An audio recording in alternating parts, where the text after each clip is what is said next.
দেবাজ খাবি একটু?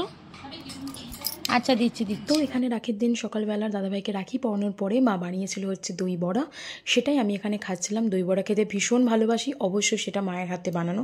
বাইরের দই বড়া আমার ভালো লাগে না, মা ভীষণ ভালো বানায়, আর এখানে আমি সেটাই খেয়ে নিয়েছিলাম।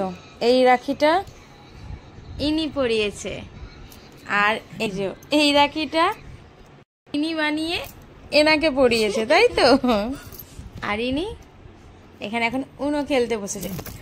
এরপর আমরা আমাদের আর একটা যে ক্লাউড কিচেন ওপেন হতে চলেছে এখানে সেটারই কাজ করছিলাম। পুরো দেওয়ালটাতে আমরা এই ওয়ালপেপারগুলো বসিয়ে নিয়েছিলাম। আর তোমরা অনেকেই আমাকে ক্লাউড কিচেন সম্বন্ধে অনেক রকম প্রশ্ন করেছো, তো পরবর্তী কোনো এক ভিডিওতে তোমাদের শুরু থেকে শেষ পর্যন্ত সমস্তটাই জানাবো। আর এখানে তোমরা এর ট্যালেন্টটা জাস্ট দেখো, ওকে ব্রেডগুলো দেয়া হচ্ছিল, কি সুন্দর ক্যাচ করে খেয়ে নিচ্ছিল।